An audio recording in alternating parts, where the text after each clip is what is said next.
wrestling fans, and welcome to another edition of the Piledriver Weekly. My name is Electric Eric Davidson, and this is my co-host, Mr. Ace Larson.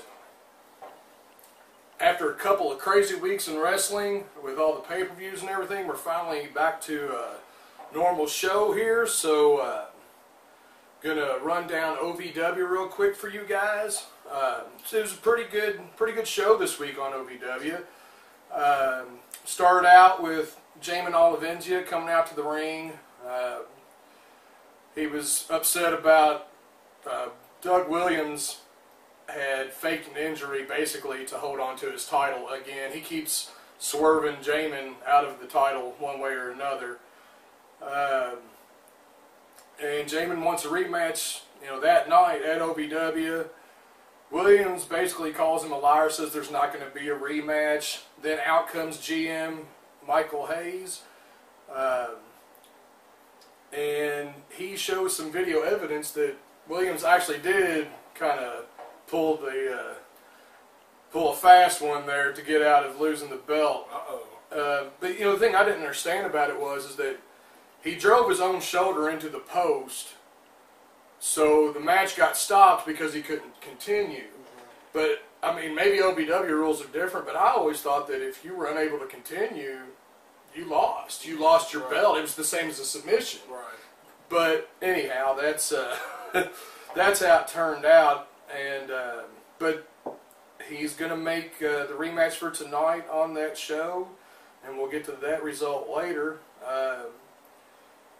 Then out comes the Coalition. Jason Wayne and Crimson are the new Southern Tag Team Champions. They kind of bitch at Hayes, and then Sam Shaw comes out and challenges the entire Coalition, which is 7 guys, to a gauntlet match later that night. Then the first match of the night, we got the VIP Joe Rosa's Entourage, Matt King and AJ Williams, against Adam Revolver and Ted McNaylor, the Mobile Homers is what they're calling themselves now. And they're all redneck, and I remember when they were called the Elite, and they were kind of uppity business looking guys. Now they've gone the opposite direction with that. So that sounds a little bit better. But I've always liked Revolver and McNaylor. They're a good team. They're both pretty good workers in the ring, and they make a good team. They've been a team for quite a while now. The kind of a crazy match, but the Mobile Homers get the win there. Then we see Taylor Hendricks backstage, and she's gotten a gift from somebody, and she thinks it's Ryan Howe, our good friend, Mr. Ryan Howe. And she runs up to Heidi Lovelace and rubs it in her face, and then Dylan Bostic walks up and he's pissed and drags her out to the ring. So then we get Dylan Bostic against Rudy Switchblade, and both these guys are pretty good as far as in the ring. Pretty good athletic match going here. I've always liked Rudy a whole lot, and Dylan's a young up-and-comer. I remember when he first came onto the scene there in OVW, I was pretty impressed with him.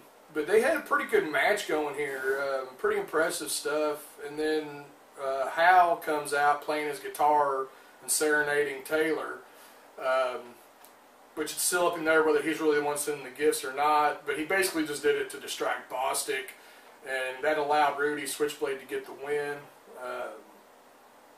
Then we go backstage, we see Doug Williams arguing with Michael Hayes. Then we see Moose arguing with Jay Bradley, and all of a sudden Moose just nails him with a chair. And then out of nowhere, Johnny Spade super kicks Moose. You just see this foot come out of nowhere into the picture and just kicks his head off. Pretty good exchange there. Then we get the gauntlet match. Shaw takes out the Gilly Man first, which I need to do some research and find out who the Gilly Man is. He's in this crazy sniper outfit. You can't tell who he is. I should know just by looking at him, but I can't tell. I need to look up and see who that is. Is he a bigger guy? No, he's a smaller guy. But then we get the gauntlet match. Shaw takes out the Gilly Man first, which I need to do some research and find out who the Gilly Man is. He's like in this crazy sniper outfit. You can't tell who he is. I should know just by looking at him, but I can't tell. I need to look up and see who that is. He takes out the Gilly Man first pretty quick. Then Joe Coleman is next, and he gets him pretty fast too. Raul Amada is out next. He lasts a little bit longer but gets eliminated. Then Jack Black. And Jack Black, he's dropped a lot of weight since I was going to OVW on a regular basis. He was really big, and he's dropped, looks like a good amount of weight. He's looking good. He put up a much better fight than the previous 3 guys there, but he does get eliminated.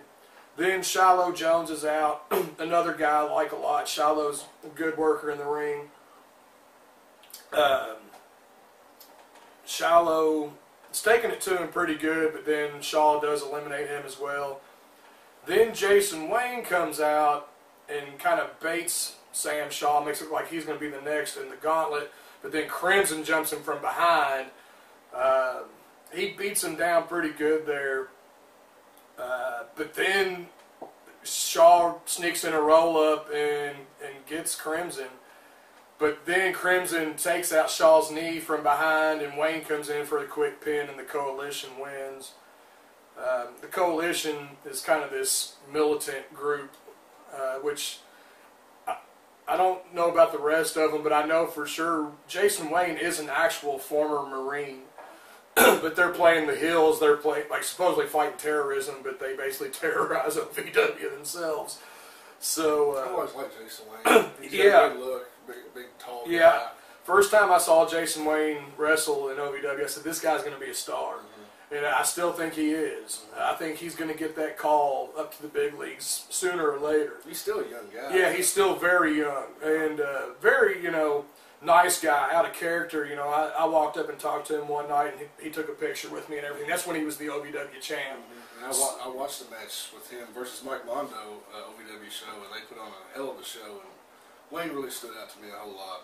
Yeah, he stood out to me right away as well.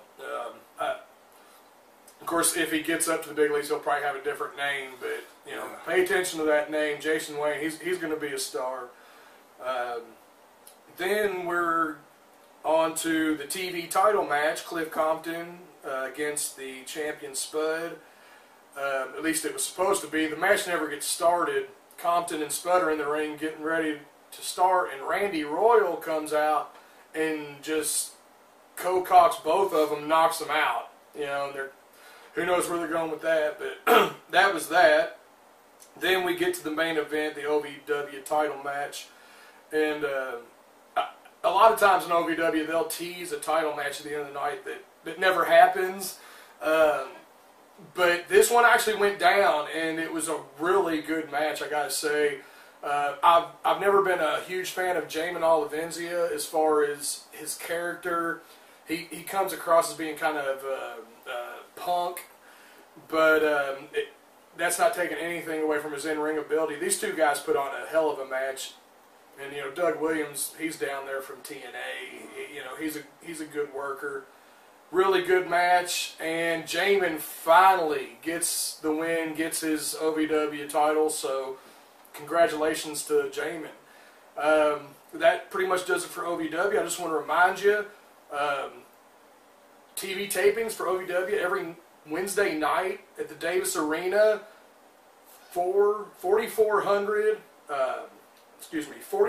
Shepherdsville Road is the address for the Davis Arena. Bell time 7 o'clock. It's only like $5 to get in. If you can't make it to the matches, they're on WBNA 21, the Ion Network, Saturdays at noon. Or you can watch them anywhere in the world. You have access to a computer, ovwrestling.com. They stream their episodes. So however you got to do it, try to catch OVW, and that does it for that. And we're going to go on to Impact next. This is the big Impact from Corpus Christi. They recap real quick a couple things. Then we see Hogan in the back sucking up to Jeff Hardy again. Well, that was working. Yeah. For that. Then we go straight into the one I was really looking forward to, the tag title match. Chavo and Hernandez versus Rude and Aries. What happened? I'm anxious to know. Best out of 3 falls. And if Chavo and Hernandez lose, they can no longer team. The first fall, basically, Rude and Aries jump Hernandez and Chavo before the bell, and they throw Hernandez into the steps and get a quick fall on Chavo. So the first fall was nothing. Then Hernandez is still down. They start the second fall. Chavo gets a quick roll-up, and that's the second fall. So even though they hyped it as best out 3 falls, it might as well not have been, because the first 2 falls were, over like that. But then, the third fall is where we get the good action. It turns into a really, really good match, which I figured it was going to be between these guys. A few near falls, kept you on the edge of your seat. And, of course, they're in Corpus Christi, Texas, and Chavo and Hernandez both have Texas roots. So,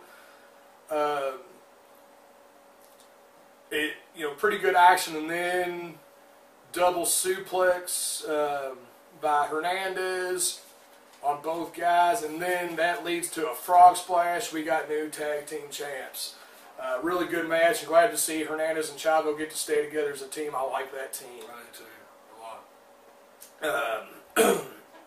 Then we see Joey Ryan backstage. He approaches Brooke about being the knockouts referee once again, and she tells him no thanks, basically, and she kind of like acts like she's flirting with him a little bit, but then she tells him to keep his damn hands off of her, and he has to wrestle a match tonight.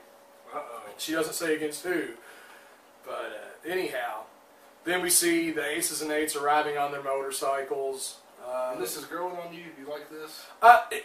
Yeah, I hate to admit it, but the Aces and Eights thing is growing on me a little bit. I'm not ready to rush out and buy an Aces and Eights t-shirt, but, I'm starting to kind of enjoy the angle, because for once they're kind of sticking with it and following through with something, Yeah, they've had these factions before, and yeah, like I said before, it's a little bit NWO, a little bit Sons of Anarchy, but what's 100% original in the world of wrestling anymore? It's all been done before. Even the NWO, Scott Hall will tell you, when they started the NWO, he basically kind of wanted them to be like the Freebirds.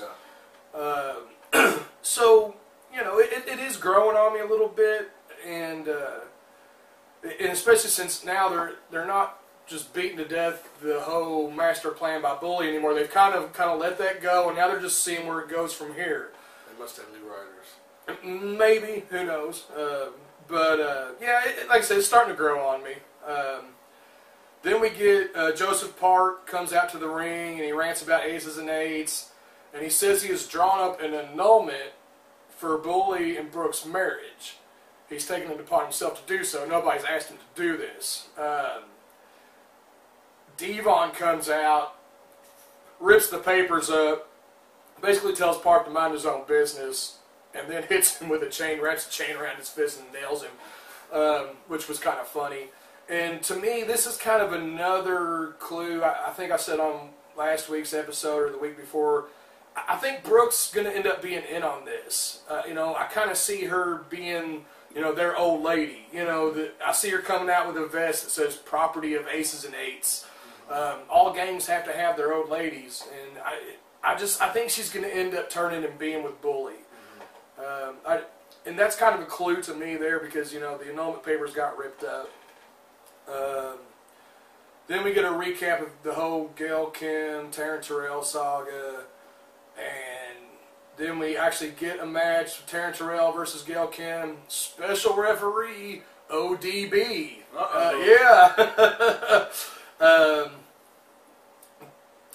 Not terrible. Gail can wrestle. Yeah. And Taryn really, for a rookie, it doesn't look too bad. Yeah. Taryn gets the win here. Not anything hugely eventful, but not terrible. Then we see Scrap Iron Adam Pearce and Magno backstage awaiting the judge's decision from the last week's gut check match. We got Bruce Pritchard, Al Snow, and our own Danny Davis, the owner of OVW Wrestling. That's pretty cool. Yeah, you know, like I said before, TNA is like their, well, OVW is kind of like the farm system for TNA now. Training ground. Yeah, and Al Snow and Danny Davis. Danny Davis is the owner, and Al Snow's, you know, a trainer and possibly a booker maybe. I know he's got his hands in there somewhere. But yeah, it was cool to see Danny Davis, the old nightmare on TNA there. But I was kind of shocked here because, you know, they discussed the match a while, and then, you know, they point out, like I did, how Magno kind of flubbed a couple moves, and I was really kind of shocked they eliminate Pierce right away. And then they give Magno a chance to have a match and, you know, show what he can, or they haven't decided on him yet. But they will later in the night. But yeah, I was kind of surprised. I thought Pierce was going to win the challenge. I really did. And I'm still hoping maybe he'll get a deal. But anyhow, then we see a recap of AJ Styles. And, you know, and the whole thing that they're doing with AJ Styles is kind of reminded me of what they did with Sting in WCW when the NWO first came around. Kind of the dark, silent loner kind of character. And, you know, AJ's been with TNA since the beginning. Always been kind of like their franchise guy. Kind of the same thing as Sting. He could still join Aces and Ace, though. You never know. He could. It's That'd a possibility. Be a real big surprise there if that happened. And he's supposed to be, you know, giving his decision tonight. Then we see Hogan backstage real quick. They ask him about Styles. Then they ask him about Sting. He just blows the whole thing off with Sting. They can't keep him on TV for one week, can they? Then we see AJ coming into the building, and he's approached once more by Anderson of the Aces and Eights. They still want him to join. So then Hogan comes out to get AJ's decision. Pretty big pop for the Hulkster. I was kind of surprised. I think they were paid extra to be loud. Could be, or it could be like, you know, back in the days when WCW was filming in Orlando. I doubt this is the case anymore because, you know, they're on the road. Yeah. But, you know, back when WCW was filming in Orlando, they actually had signs that lit up and would tell the crowd when to applaud for people. And if the crowd didn't cooperate, they would actually reshoot stuff sometimes. Yeah. So, but, you know, TNA doesn't have that luxury anymore. They're live now most weeks, and they're on the road. So Hogan's out to get AJ's decision. AJ comes out with the Aces and Eights cut in hand. AJ does speak. He kind of mocks Hogan a little bit. Says he doesn't like ultimatums. Then, before we can get anything else out of AJ, here comes Storm again. Storm's been a huge pain in the ass as far as this goes. But I like James Storm. And he basically tells, you know, AJ he's out here to fight him. And but before anything else can go down, out come Kazarian and Daniels, and they tell AJ they want him on their side. So that's interesting. Yeah, especially after all the hell they put him through last year. And I like them too. Oh yeah, Kazarian and Daniels, yeah, I like them a lot. So nothing gets settled here. But we will have AJ versus Storm next week, so that should be a good match, if it happens. Then we see Angle, Kurt Angle backstage real quick, says he wants to fight Bischoff and Briscoe next week by himself in a handicap match. We see Joey Ryan comes out for his match, and he has to fight Rob Terry. Rob Terry's a beast, man. Terry just squashes him. It wasn't even a match. Rob Terry just killed him. Then we see Brooke and Hulk backstage, and here's more evidence to my theory. At least I think it is. Hulk wants Brooke to come up to his skybox and watch the main event with him. Well, she says no. She wants to be ringside to see Bully, and she calls him by his real name here, Mark. Yeah, she wants to see him lose the belt and wants to look into his eyes, see his disappointment, blah, blah, blah. Then she walks off, and Morgan pops into view once again. He starts bitching at Hogan about his mistakes. This is starting to kind of make a little more sense. You know, he was kind of saying if, you know, Hogan had made him the #1 contender against Bully, none of this would be happening right now. So, then the judges are out to the ring to pass judgment on Magno, see if he gets a deal or not. And it kind of surprised me here because Magno, who I know at least trained in El Paso, probably wrestled in El Paso for quite a while, he gets booed by the Corpus Christi crowd here. You know, he's in Texas and he gets booed. Yeah. But there's a big plug here for Danny Davis and Louisville and OVW. Yeah. And Davis is the first to give his decision. He says no. So now it's up to the next guy. And Magno pleads his case to Snow and Pritchard. Pritchard says no, so no contract for Magno. This month's gut check, neither one of the guys gets a deal. So, do you like this gut check thing? Kinda. I mean, you know, at least they're only doing it once a month. If they did it every week, no. Yeah, maybe even once every few months. Once a month seems like a lot. It does, but you know, there's a lot of guys out there that have been out there doing it for a long time, and you know, looking to get that big break. So it's kind of cool that, you know, even if they don't end up signing these guys, they end up signing a lot of them. Yeah. But even if they don't end up signing them, at least they're bringing them in, giving them some exposure. They're getting on national TV, and you know, maybe they'll get a chance again down the road somewhere. It's more than WWE does. Yeah, it really is, and you know. And that's the thing about Adam Pearce, man. He's really good, and he's been doing it for 17 years. He's not a spring chick anymore. Yeah. So I was kind of really hoping to see him get signed. And maybe he still will, but anyhow. Time will tell. Sounds like a pretty good impact. Yeah, it really was. I enjoyed it. And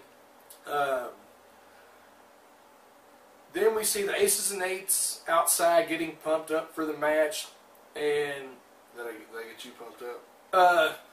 Come on now. You gotta get on that train. We're going all the way. A little bit, maybe. But here's the thing. Bully tells the rest of them that he wants to do it on his own. He doesn't want any help tonight. He makes them give their word that they won't interfere. And then my brain's like, but Brooke's going to be ringside. Right. So I'm thinking, here's where she's going to turn. Right. So then, on to the main event.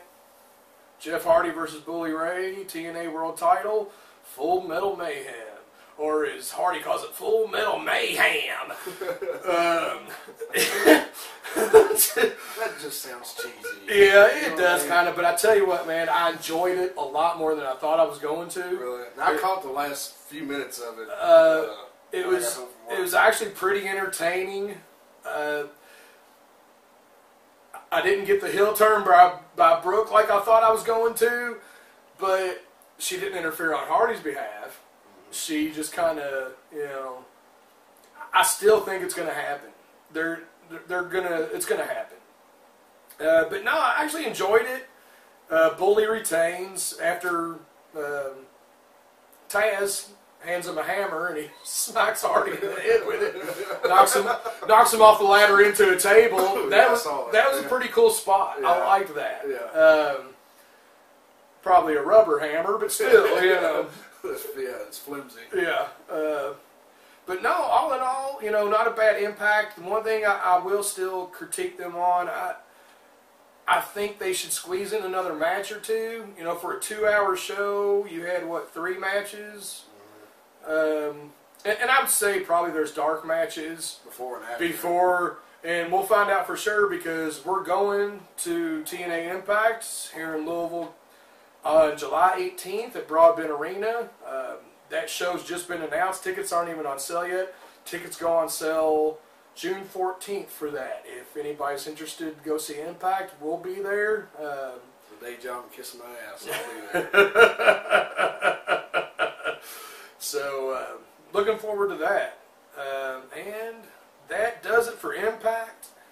And we are on to SmackDown from Boston, Massachusetts. And Boston, you know, we got to kind of say terrible thing that happened at the Boston Marathon this week with the bombings. Just disgusting. That's really all I can say about it. And I hope that somehow, some way, there's some sort of justice for the victims and their families. So SmackDown starts out Triple H. An announcement. Basically just a tease. Then we see a recap of Ziggler cashing in at Raw. Then Big E Langston comes out and announces Dolph Ziggler kind of mocking the style of Ricardo, doing Del Rio. So is that funny? A little bit, yeah. I chuckled. So Ziggler comes out and gets on the mic, and he sounds a little bit hoarse. I don't know if he was at a concert the night before or something, but probably still celebrating his long journey finally reaching its peak. And he brags on himself, of course. And then out comes Jack Swagger, Zeb Coulter. Can't he just go away? Coulter basically says Swagger is the reason Ziggler won, which he has somewhat of a point. He says Swagger won't wait long for a title shot. Then Del Rio comes out and tells Dolph congratulations, but just wait till the ankle heals. And then Ziggler, says he's tired of getting interrupted, which I don't blame him. And he threatens the next guy to interrupt him. And then Jericho's music hits. And huge pop for Jericho here. And, Jericho's, would you please shut the hell up? And then he makes fun of AJ being crazy. And Jericho says, he's the original show-off. He calls Ziggler fans dolphins. The hits just keep coming, And so great on the mic. Yeah, he challenges Ziggler for later tonight. Then we take a look back at the Taker Shield incident. Then we have Team Hell No versus the Primetime Players. Quick match, nothing really of substance here. Titus taps to the no lock. Then we see the Shield on the Titantron claiming they weren't backing down on Raw. They were just, picking their battles. Yeah, so anyhow, then we take another pointless, dramatic look back at Mania. They'll give SmackDown some material for a few weeks. Yeah. Just keep throwing back. Then we get Wade Barrett against Santino Marella. Barrett gets the win here with the bullhammer. Kind of surprised they didn't job him out. Yeah. If he tapped out to Santino Marella, I don't know what that But, the last 2 weeks, they make Barrett look pretty strong. Anyhow. Then another long, pointless look back at Mania. I'm glad I DVR SmackDown because it's a 2-hour show, but I can usually get it watched in about an hour. Then we see Orton and Sheamus backstage bitching at Booker and Teddy about Big Show. And Teddy throws Booker under the bus. It says, hey, the whole thing was his idea. And play up. Yeah, so we're gonna have a handicap match later tonight. Orton and Sheamus against Big Show. Then we get the Bellas with Tamina Snuka. I think she's kind of hot. Tamina? I don't know. Maybe a little bit. Little bit manly looking for my taste. Yeah. I usually don't care for women that look like they could kick my ass. Against the Funkadactyls and Caitlyn. This match was a complete train wreck. Oh, I just, to be honest, I don't even know who got the win or if it even happened. I think it might have gotten thrown out. It just... Garbage. Yeah, garbage. And it's not that none of these 6 girls can wrestle. They can. It's just the match itself was just very poorly laid out. Then Triple H comes out and gets interrupted by 3MB. 3MB growing a set here, man. There's Slater, you know, basically tells Triple H to shut up. But I like Slater. I do too, man. I was cracking up, man, the whole time. And he says, obviously, you know, to get noticed around here, you got to jump one of the big dogs. So they decide they're going to jump Triple H. They start surrounding the ring. And then the Shield's music hits. The Shield comes out, and they kind of start surrounding the ring with 3MB, but then they beat the crap out of 3MB. 3MB goes down again. Yeah. Come on, 3MB, just get a win. Yeah, then they start to surround the ring, and once again, out comes Hell No to make the save. I'm starting to wonder if maybe one of these weeks somebody's going to get surrounded by the Shield, Hell No's going to come out to make the save, and Hell No's going to get turned on. I'm wondering if that's how it's going to go down. Anyhow, then we see Big Show backstage. He's bitching at Booker, you know, and says basically he doesn't like the handicap match deal, and he's got an ironclad contract, and he can walk it if he wants to. And Booker basically says, you know, hey, you know, to hell with you. If you want to walk, walk. But if you don't, you got a match. So, Show comes out for the match against Orton and Sheamus. Show was beating them up both pretty good there for a few minutes. But then he gets RKO'd right into a broke kick and hell yes. And basically just takes a count out and walks off. And here is where I don't know, man. Threw up in a trash can? Yeah. Cesaro versus Kofi Kingston. Oh, God. Non-title match here, but wow, Cesaro jobs to Kofi. It's like, has he won a match since he won the U.S. title? He's been U.S. champ for like 9 months or something. And, I mean, I haven't looked at his won-loss record, but I know on TV it's been dismal. And just, I mean... You think we're upset now? Wait till we get to Raw. I'm just shaking my head. I don't know what else to say. I'm baffled by that. But then we see a recap of the whole Cena, Henry, Ryback thing from Raw last week. Then Fandango is out for the Ziggler-Jericho match. You know, I guess now just anybody can come out to the ring and stand ringside against their foes watching their matches. Makes no sense whatsoever. I mean, he even comes out to his music and everything. It's not like he just strolled down.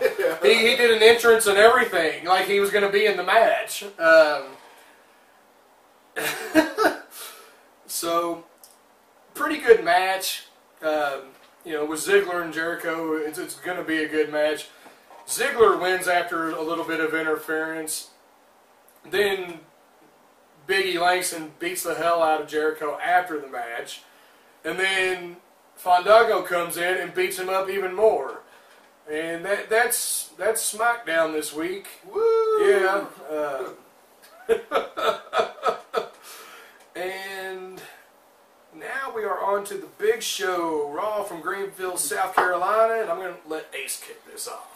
Alright, we started off with more recaps, of course, but then we get into Orton and Sheamus versus the Big Show 2-on-1 handicap. Yeah, which I got to say, very good. With the exception of the recaps, I was glad for once to see Raw just go straight into a match instead of somebody like Cena coming out and talking for 20 minutes. Yeah. And the crowd was hot in the match. Sheamus had a big spot where he had Big Show up on his shoulders after he picked him up off the top turnbuckle into the drop. You know, that was awesome. I'm telling you, man, like I said on the show a few weeks ago, them them Carolina crowds, man. Yeah. You can't beat them. Yeah. In Greenville, one of the biggest wrestling towns of all time. And you can tell the crowd is hot for these three guys, but I mean, what are they going to do with them? It's like, where is this going? Yeah. But I do have to say that I thought it was a solid match. Yeah, yeah. A good way to kick off Raw. Sheamus hits the Brogue Kick, and then Orton hits the RKO to beat Big Show with 1, 2, 3, and crowd, I mean, loving it, Yeah, and is it just me, or have you noticed them, and it might just be my imagination and might just be a coincidence, but have you noticed them referring to Big Show as the Giant a lot more lately? Yeah, I have noticed Have you noticed that? Yeah, I have. And I keep thinking they're going to turn Orton heel, but my God. He's over. Yeah. He is so over. I never thought he'd be over this way as a face ever, but they're like jumping out of their seats. Yeah. I mean, really. In my several years of watching him, I've never seen the crowd this hot for him ever. Yeah. And I've followed him very closely since about 04, 05, so it's pretty exciting for me, not for him. Next we got a 3MB interview in the ring, and that didn't really go anywhere because we got Lesnar coming out, and the crowd goes nuts again. I even jumped out of my seat on this one because, well, we'll get to that in a minute. And then basically, he just wipes the whole arena with 3MB. Yeah. I mean, he just mauls them, all three of them. Like one F5 to Heath Slater on the barricade wasn't enough. He had to he another did it twice. And then the crowd chanting, one more. Yeah, one more. While Slater's lifeless corpse was laying upside down like he was shot. The bloodthirsty Greenville crowd. Yeah, face under that. And Lesnar's just like, they're on one more time, he's just soaking it all up. He would have done it a third time if Heyman hadn't stopped it. He's like, no, we've done enough. So then, after that, they go to the ring, and basically the challenge is laid out for the rematch from WrestleMania against Triple H. He throws it out there. That's in a steel cage, man. One-on-one. Who's the alpha male? We're going to do it and find out. End-all, be-all. Steel cage match, Extreme Rules. That should be an exciting match. And I will be there. Yes, this man will be there. And then we go to the U.S. title match. Yeah. Kofi versus Cesaro. Cesaro yodels. Yeah. Ridiculously the whole way to the ring, which that's got Oscar red carpet all over it already. And I'm going to save my rant for later for another incident, but I've beat it to death what I think about Cesaro jobbing out all the time. But this was actually a pretty good match. They both put on a good performance. It was slightly predictable. I think we all knew Kofi was going to take the strap here. Why you want to put the belt back on Kofi, who, to me, is just dead in the water right now and needs a new gimmick or something, And then Cesaro, multiple years of experience, been everywhere. I mean, the top 5 wrestler the WWE has right now. He's a main event guy through and through. He can talk, he can walk, he can wrestle. He's got it all, and they just wasting it. Why didn't he just lay in the ring, just let them piss in his mouth? Yeah, you know what I mean. But hey, on the bright side, now that he's dropped the U.S. title, maybe they'll let him win some matches because he's done nothing but jobs since being the champ. It makes no sense. And I know your favorite guys can't win all the time. I understand that. That's part of wrestling. Yeah. But I mean, they've just made him look like a fool, an ass clown. Yeah, just a complete and it's like joke. Put the cherry on top of having him yodel. Yeah. Not just during the match, all the way to the ring. Yeah. I don't know, man. So, I just throw my hands up. No, I'm going to throw my hands up even further here in a little bit. You know what I'm talking about. Yeah. Then we get the replay of Ziggler cashing in again. Ziggler comes out for the promo, and Del Rio limps out, and here we get Vicky, and we're all going back and forth. Did you catch the plug for the Louisville Cardinals winning the national title? Yeah. We're UK fans, but congratulations, Cardinals, I guess. Yeah. The year's over, so we don't have to worry about it. And then here comes Chantel to throw in their 2 cents. About Yeah. everything. But, you know, Del Rio comes out and invokes his rematch clause. Then Swagger comes out and pummels Del Rio. Yeah. But, I mean, honestly, what could Del Rio be thinking there? You're not even healed up yet, man. Wait till the ankle's healed before you invoke your rematch clause. Yeah. That's just stupid. But it didn't end up happening anyway. No. Then Del Rio, he got Swagger, he got him locked up with the cross arm break on the stage. And kind of had his way with him. He gave him the big insecurity off the stage first. But, you know, once again, you know, where's this going? You know what I mean? I just don't. More into that world heavyweight title situation later. It'll probably lead to, you know, some sort of match. You know, probably Extreme Rules. Yeah. I think it's already announced a triple threat for those 3. I saw on the website. Did they get announced? No stipulation, but I think it's going down. Then we get Team Hell No against the Primetime Players again. Oh, and also Undertaker was advertised for next week's Raw. Yeah, in the the big six-man match. And that's in England, correct? I didn't catch that. It might be. I didn't catch the location. So it's the Shield versus Undertaker, Daniel Bryan, and Kane. Yeah, that should be cool. Yeah. Just seeing the Undertaker wrestle, you know, on Raw. On Raw, yeah, that'd be cool. That should be a good match. Hell No versus Primetime Players again. Another victory for Hell No. No surprise there. Just okay. Yeah. Now, we got the Ryback promo next. What were your thoughts on this promo? You know, I liked it. It wasn't bad. Yeah. I gotta say. Yeah. Because he didn't get loud and scream and yell. He was very calm and methodical. And he had a very well developed point that he got across. He did. He made some good points. Yeah. And of course, we hate Cena. Yeah. So anybody who's against Cena, I've got their back. But I mean, yeah, he had a lot of valid points. You know, he's always had Cena's back, and where was Cena the 6 times he got jumped by the Shield? Yeah. You know, I thought it was pretty good, really. I gotta say. So I'd really like to see Ryback just squash Cena. It's the hell out of him. But you know, it won't happen.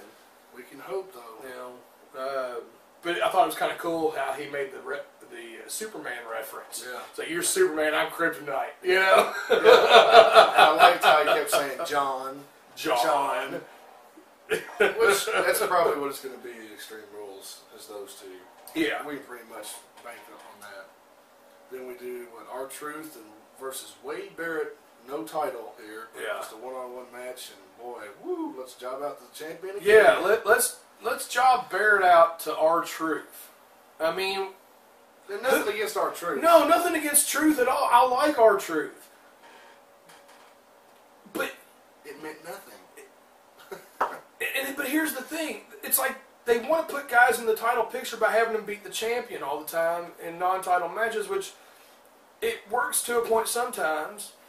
And that's a classic technique. It's nothing new, but they're overdoing it because you're jobbing your champions out to the point that it makes them look weak. So the titles don't mean anything. You got to make your champions look strong. Yeah. So when they do drop the title, the guy that beats them for the title looks strong too, going into his reign. Yeah. You know, Barrett just regained the title after losing it to Miz by submission, and they made him look great when he regained it, made him look great in the next match. He's starting to look tough again, build him up, and then loses clean to R-Truth. No, it's one thing. If he loses, like in a swerve or being something, cheated, yeah. But to just job him clean in the middle of the ring to R-Truth, who, you know, there again, another guy who's kind of treading water. Then he could just lose to Santino Marella. R-Truth could next week. Right, you know what I mean? yeah. It makes it even worse. It's just, it doesn't make any sense, man. Who's booking this crap? Yeah. I mean, I could do a better job. I don't get it, man. And it's not just that I like Barrett. I do like Barrett. Yeah. But I I would say this even if like the Intercontinental Champ was a guy I don't really care for. Yeah. You know, He's still the Intercontinental Champion. Yeah. I don't get it, man. I couldn't even tell you last time this belt was relevant. Could you? I mean, sometime in the mid-90s. Yeah. I mean, I don't know. Then we got Rhodes Scholars versus the Great Khali and Santino Marella. Throwaway. Silliness. Just silliness. Yeah. The Scholars get the win. Natalia looks hot, but you know, after that I think I would have used the restroom. Rhodes Scholars, they're getting to that point. I told you before. What are they doing with them? I know. Do something. This is getting ridiculous. I know. But at least they did get the win. Yeah. They're not jobbing them to Santino and Khali, which I wondered there for a second when he hit the Cobra. But anyhow, then we got Jerry Lawler in the ring to interview Fandango. They show clips of people fandangoing. It's becoming a craze. Oh, shit. And Fandango comes out with a different girl this time. And she wasn't as hot as the last Oh, no. We want the other chick. Yeah. I'm hoping this girl was just filling in. Yeah. Maybe the other girl had something to do that night. Yeah. Because I like the other girl a lot better. Fandango tries to get Jerry to dance, which was kind of funny. Then he asked the crowd to go Fandangoing, but makes them pronounce his name properly first. Now, did you notice he actually cracked a smile when the crowd started chanting his theme song? Yeah. Like, he couldn't help himself. He was like, I'm getting over here, you know? This is cool. Then he tells them to go Fandango themselves. Hey, this guy's got a great look. Yeah. He can go in the ring. Yeah. Let's not make him a goof, please, Vince. Please, or Triple H, Stephanie, whoever, please don't run this guy. I mean, it's a fun, entertaining, kind of comic relief a little bit, but yet still kind of credible because he can really go. Yeah. He has a great look, but just don't make it to where it's just so long in the tooth and stupid and just takes away from the whole thing. Yeah, I agree. We'll see where it goes, but right now he's over. Yeah, he's over, man. Then we get John, our good friend John, backstage with Stryker. Who gives a shit? Yeah, I took a bathroom break on that one. Yeah, I went to go take a Cena and wipe my John. Then we get Swagger versus Ziggler. I was shocked. I was shocked that Cole actually mentioned the fact that they were once tag team partners. Yeah. Yeah, they were. Decent match, but you're gonna job Ziggler clean to Swagger 1 week. 1 week after he wins the world title. I mean, what the hell? I mean, to a guy that's championship win was nixed at WrestleMania, who has to go to court here shortly for a DUI charge, who we know obviously is not going to win the title. So why? I mean, he cannot even be on TV for and there again, if Swagger or Coulter had pulled an underhanded move to get the win, that's one thing, but they job him clean to Swagger, and that makes Ziggler and the title look weak. Now, granted, yeah, he won it by cashing in, but a lot of guys do that now. I mean, it's an annual thing now. Edge, Miz, that's how they all and they didn't job out to guys the next week. Yeah. It doesn't make sense. It makes no sense at all. My mind won't wrap around it. Oh, I made a mistake earlier when Del Rio attacks him here. Right. This is where the cross-arm breaker on him on stage. Del Rio comes out, I apologize. attacks Swagger after the match, gets a little revenge there. Yeah. Then we see more tweets about The Rock and his injury, which, is that even real? I mean, probably not. I'm thinking that's just an excuse for him not being there. Yeah. And if I'm wrong, I'm sorry. I apologize. But to me, it just seems like a work. Yeah. Then we see Sheamus backstage with Stryker, and once... This was hilarious, I thought. Yeah. Henry attacks him. It puts him right through that apparatus. Yeah. That was. That was worth about 5 or 6 rewinds. So that's probably going to be a match at Extreme Rules. Then Punk and Heyman make their way out. Punk starts on one of his rants, but then just stops and walks out. Even Heyman looks befuddled.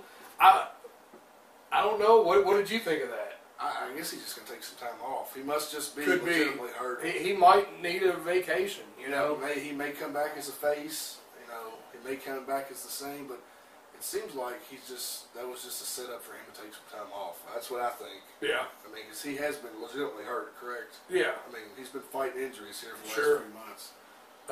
But yeah, that was. But you know, it's kind of like Punk. Yeah. I mean, he had a pretty cool shirt on too. I dug that shirt he was wearing. The new shirt. I didn't pay attention to the shirt. No, I didn't. Because he was wearing a hoodie over it. Yeah. But then, do you think Heyman will pick up anybody else besides Lesnar? You never know. I mean, I think it would be great if Heyman started a stable. Yeah. I think that would be really cool. I think Ziggler and him would work well together. Yeah. Yeah. Big E is the powerhouse, the enforcer type. AJ is the valet. That could be a start right there. Could be. For a heel group, but yeah, WWE. But, you know, if Heyman were to start a faction or stable, whatever you want to call it, I could see him, like, taking in, like, either the cast-offs or just the monsters. Like, man, imagine, like, if you had Lesnar and, like, Ryback and Henry, like, all in the same group. I mean, and then Big Show. Big Show's a Heyman guy. Yeah. And what if he even brought in, like, say, the NXT guys? Like, WWE wasn't going to give them their shot until Paul E came in. Sure. Like Chris Hero. Yeah. Who's the other one that, wasn't he with Nexus a couple of years ago, and then they're repackaging him as somebody else? The bigger guy that was Husky Harris. Oh, Bray Wyatt. Rotundo? Not Bo Dallas. This was Bray Wyatt, is it? That used to be Husky Harris. Maybe I'm incorrect. That bigger guy had the arm tattoo, brown hair. He was in the CM Punk's Nexus. Isn't he been repackaged? CM Punk's Nexus. NXT? Now, Husky Harris is Mike Rotundo's son. He's Bo Rotundo's brother. So he's related to Bo Dallas. Yeah, he's his brother. Okay. And he was the bigger, almost kind of fat dude with long hair. Like Kevin Steen, kind of. Then you had Joe Henning. Yeah, Michael McGillicuddy. Yeah. And we're talking just Punk's Nexus. Yeah. Then the Mason, whatever his name was. Well, I was thinking Husky Harris was this other guy, but I was confused. But that would be pretty cool, though. I mean, if he took all the guys from NXT, that, you know, kind of the whole WWE was never going to give us a shot, then Paul Lee found us. But I think the name you threw out reminded me of Braden Walker, who was Chris Harris in TNA. He was one of the AMW with James Storm for years. Maybe that's who I'm thinking of. But he just fell flat. You know, it's like Chris Harris, man. He was on the verge of being a main eventer in TNA. Yeah, and, maybe that's. You know, him and James Storm were in that tag team for years, and then he kind of broke out on his own, and on the verge of becoming a singles main eventer in TNA, WWE scooped him up, and it was like, I don't know what happened, but it was almost as if the second that they gave him a phone call, he said, well, hell, I've made it, and he quit working out. I mean, because by the time he showed up on WWE TV, he was out of shape. And, of course, they did rope him with a crappy name and gimmick, but, you know, guys like Daniel Bryan take that and run with it and make the best of it and still get over. Whereas Chris Harris just like I said, fell flat, and he was in and out of WWE just like that. You know, a lot of people want to say that's just a case of them burying a TNA guy, which might be partially true, but a lot of it was Chris Harris's own fault. I didn't know that. Yeah. Yep. That was Braden Walker. So yeah, Punk exits. That's kind of that. And then we go to Teddy Long and Booker T backstage. More dribble drabble. Yeah, and then we get Nikki Bella versus Caitlyn, which Nikki is the slightly thicker of the Bellas, and I like that. Dose. Yeah. The Bella twins just really do it for me. Bree's a little too skinny for my taste, but I take it. I take them both. Well, yeah, I mean, you got it. It's a package deal. Yeah. Anyhow, not terrible, but they even job out their Divas champ here. Hey, imagine that. Yeah, let's just job out all our champs. Everybody has a belt. Yeah. It wasn't terrible. It wasn't great, but at least with this match, it was a swerve. The Bells pulled the old twin magic switcheroo to get the win. So Caitlyn doesn't lose a lot of face there. Caitlyn needs to learn a little more moves to add to her repertoire. I'm getting tired of just seeing her shoulder block and spear everybody. As good as she looks, I could watch her. Hey, they don't do anything with the Divas champion anyway. Yeah. But yeah, the Bellas get the win there. I say the Bellas because it was actually Bree who ended up pinning her for the win after the switch. Now it's time for your favorite wrestler, the WWE. My favorite guy, John Cena. I never get tired of listening to him talk, Jesus Christ. And even he tried to go back to his gangsta style. Yeah, man. Just get that shit out of here. It's like grasping at straws, and you hear the boos. Talk about a one-trick pony. Yeah, he starts running his stupid mouth. Then out comes Ryback. Cena runs his mouth at Ryback. Then, did you catch this? The quick little glimpse of the Shield lurking in the shadow. Yeah. I don't think that was intentional. I don't think you were supposed to see that. Yeah. Then Cena has the audacity to say Ryback's excuse reel was boring. Really? You're going to call another guy out and say his reel of making excuses is boring? The same guy here that cried for a solid year over losing one match to The Rock? Yeah. Really? Yeah. This, like I said, this guy whined and cried, and you're going to call out Ryback on that. He insults Ryback's intelligence and manhood. Yeah. Come on. Then, Ryback, basically just walks away. Then the Shield hits, the music hits for the Shield. Then all of a sudden, you hear Cole and JBL mention, "Oh yeah, I saw him for a second a minute ago." Trying to make up. You're right. Yeah. Sure you did, JBL. They surround the ring, attack Cena, and Ryback, of course, just stands there and watches. And of course, the commentators can't believe it. Oh, I can't believe he's just standing there. Why? Oh no shit! Why he wouldn't just he? got that promo earlier. Why wouldn't he? Yeah. So he just walks away, and then it's funny after they do that power bomb on Cena. You hear the crowd chanting "one more time." Yes. One more time. One more time. He also has a ring collapse where they get his ass out of here. Gosh. How much time we got there, Ace? We have, we're about at 59 minutes. We got about 5, 6, 7 minutes here. Well, real quick here then. That's Raw. Good Raw. Yeah, There's a little bit of shit in the middle. I'm still terribly disappointed about the jobbing out that they're doing with the champions. But, I can talk about that till I'm blue in the face. It doesn't do any good.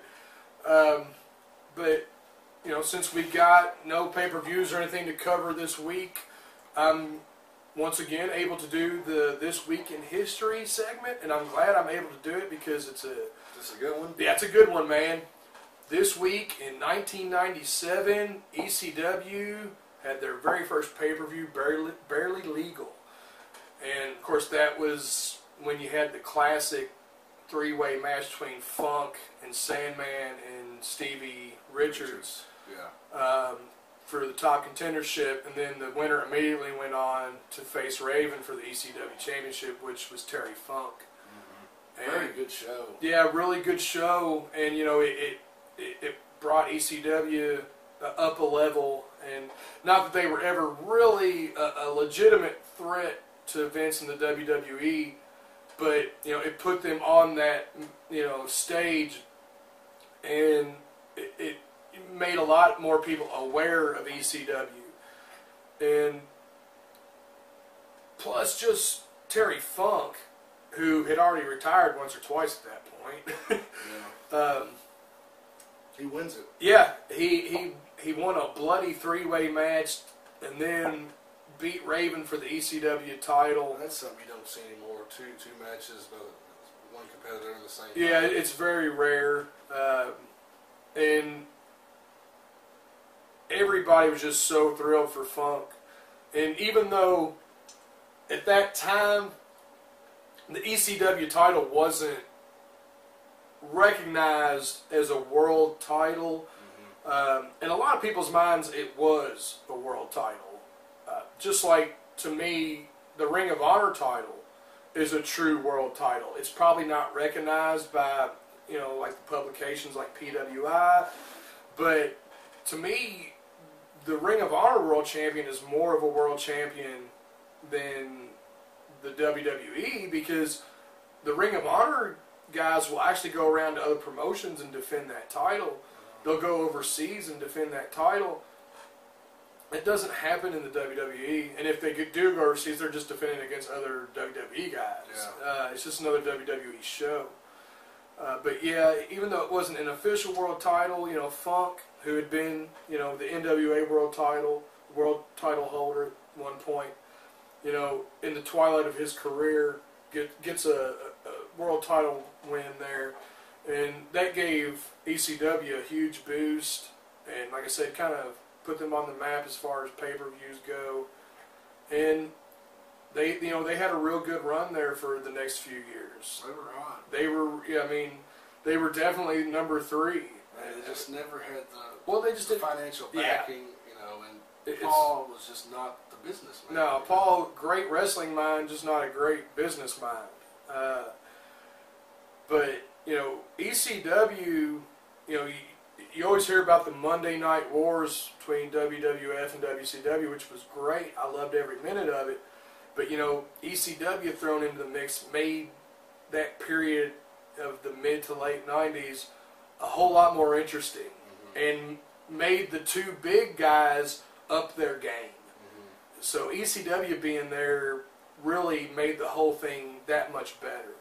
So you can't forget about ECW, and like I said, that being their very first pay-per-view, a pretty significant moment in wrestling history. But we're about out of time here. Tune in next week, and for Ace Larson, I'm Electric Eric Davidson. We'll see you next time.